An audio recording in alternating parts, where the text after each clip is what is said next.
तो अभी सर्जरी को लेकर मैं थोड़ा नर्वस हूँ और मुझे भी नहीं मालूम कि किस टाइप से सर्जरी होगी। क्या मैं वहाँ पे अनकॉन्शियस रहूँगा, बेहोश रहूँगा या नहीं रहूँगा, कैसे करेंगे, मेरे पीआरपी सेशंस कैसे होंगे, मतलब क्या होगा। हेलो, मेरा नाम विनय कुमार है और मैं दिल्ली से आया हूँ। मैं जॉब करता हूँ गुड़गांव में, सॉफ्टवेयर इंजीनियर। मेरी जो हेयर फॉल था वो जीन्स की वजह से होता, मतलब पेरेंट का भी मेरा ऐसा ही था। तो धीरे धीरे जब मुझे मालूम ही नहीं था, पहले मेरे बाल बहुत घने थे, धीरे धीरे क्या हुआ कि बाल गिरने लगे। फिर मैंने बहुत ट्राई किया, कुछ देखा, तेल वेल लगाया। उसके बाद फिर मैंने डॉक्टर से कंसल्ट किया, तो उन्होंने बोला कि आपके बाल जा चुके हैं तो आपको हेयर ट्रांसप्लांट कराना ही पड़ेगा, तो वरना वो पुराने बाल नहीं आएंगे। तो बोला ठीक है। मैंने फिर यूट्यूब पे वीडियो भी देखा इनकी, तो उसमें मालूम हुआ कि हाँ काफ़ी सेलिब्रिटीज ने करवाया है। तो अभी सर्जरी को लेकर मैं थोड़ा नर्वस हूँ और मुझे भी नहीं मालूम कि किस टाइप से सर्जरी होगी। क्या मैं वहाँ पे अनकॉन्शियस रहूँगा, बेहोश रहूँगा या नहीं रहूँगा, कैसे करेंगे, मेरे पीआरपी सेशंस कैसे होंगे, मतलब क्या होगा, उसके बाद मेरे रिजल्ट्स कैसे होंगे। अभी आया हूँ, मैंने अक्टूबर में यहाँ पे कंसल्ट किया था, अपॉइंटमेंट ली थी और यहाँ पे आया था। तो यहाँ पे मेरा फ़ोटो सेशन हुआ था। फ़ोटो सेशन के बाद डॉक्टर से मिला था मैं। फिर डॉक्टर ने मुझे बताया कि क्या क्या करना चाहिए। अगर आप करवा रहे हैं तो 15 दिन पहले आपको हेल्थ के लिए ध्यान रखना, फिजिकल चीज़ें ज़्यादा नहीं करनी, जिम नहीं जाना, और अगर आप स्मोकिंग करते हैं या कुछ करते हैं तो वो नहीं लेना है। तो ये सब डॉक्टर ने बताई थी, ये सारी बातें बताई, तो काफ़ी सही लगा मुझे। तो मुझे फिर उन डॉक्टर ने बताया कि 2500 से लेके 3000 के बीच में आप ग्राफ्ट लगेंगे। तो ये मेरा बस ये और ये सारे साइड्स मेरे जा चुके हैं, तो मुझे यही करवाना था। तो देखते हैं सर्जरी में क्या होता है। As the patient told us that his baldness is due to a genetic factor. Now, he is confronting the challenges of diffuse grade 3A baldness. This stage of baldness takes away the patient's facial frame because his hairline recedes and changes into an M shape. With this, his frontal tuft has some existing hairs, but the right and left sides of the frontal area are completely sparse, as you can see in his pictures. The existing hair on his scalp is healthy and thick, and his donor area is also full of strong hair follicles.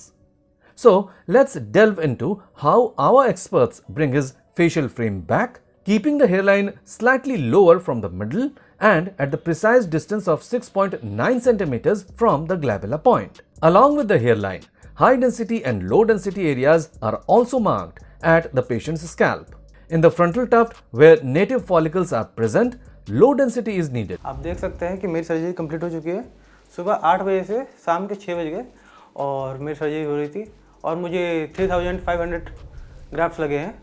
और इसमें doctors और जो भी वहाँ पर staff थे उनके काफ़ी कोऑर्डिनेशन थी, काफ़ी अच्छे थे। उसके बाद जब मुझे कहीं दर्द हो रहा था तो डॉक्टर ने वो दिया, एनेस्थेसिया दिया मुझे, और काफ़ी सही था। सुबह शाम तक मुझे ऐसा नहीं फील हुआ कि हाँ मैं कहीं और हूँ या हॉस्पिटल में हूँ, ऐसा लगा कि मैं घर पे हूँ और मुझे काफ़ी अच्छा हुआ। तो यहाँ का जो थिएटर था, ऑपरेशन थिएटर, वो काफ़ी क्लीन था, काफ़ी हाइजेनिक था। और रही बात, फिर उसके बाद मुझे डॉक्टर ने बताया कि कैसे आगे करना है। 5 दिन तक कोई तेल मसाला नहीं खाना है, उसका सनलाइट में नहीं जानी है, बाहर अगर जाना है तो कैप पहन के जाना है।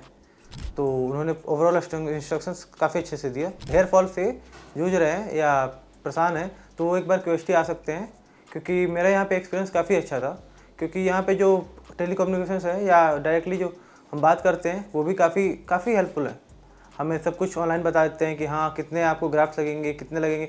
वो ओवरऑल एक आइडिया दे देते हैं, एस्टिमेट आइडिया दे देते हैं कि हाँ आपको इतने ग्राफ्ट लगेंगे, आपके इतने पैसे लगेंगे। सब कुछ आप ऑनलाइन या कॉल करके भी बात कर सकते हैं। तो और यहाँ पे आने के बाद भी यहाँ के स्टाफ्स काफ़ी अच्छे हैं। आप एक बार आके कंसल्ट कीजिए और आपको रिजल्ट अच्छे मिलेंगे। तो मिलते हैं पीआरपी सेशन में, क्योंकि पीआरपी सेशन मेरा यहीं पे होगा। तो मिलते हैं पीआरपी सेशन में। Thanks. During the procedure, our experts implant single and thin hair follicles in the hairline zone to create a natural look and avoid a pluggy appearance in the hairline. In the frontal area, to gain volume and density, double and triple hair follicles are implanted. In this case, a total of 3500 grafts are implanted, all extracted from the patient's safe donor zone.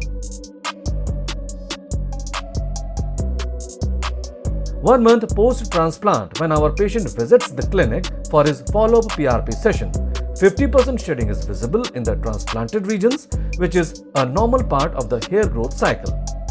In 1 month, his donor area has also healed completely. 3 months post-transplant, shedding phase is still going on in the frontal region, and it lasts 3 to 4 months after the transplant. But at the same time, some follicles also enter the growth phase, and the donor area becomes completely undetectable. 5 months post-transplant, early stage growth is visible and the hairline begins to look defined and perfectly resonating with the patient's facial features. The frontal area also gained its density. His overall scalp is looking voluminous and dense, and in the upcoming months, this growth will be enhanced. In comparison to initial conditions, the patient's look is completely changed in 5 months. Now he gets back his facial frame. If you get inspired by this video, then book a consultation right now with our experts.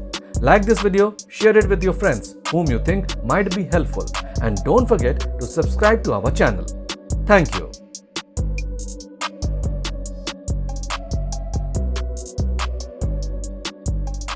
Hello friends, if you have not subscribed to our channel yet, please like this video, share and subscribe to our channel, and don't forget to hit the bell icon so that you will get update on every video.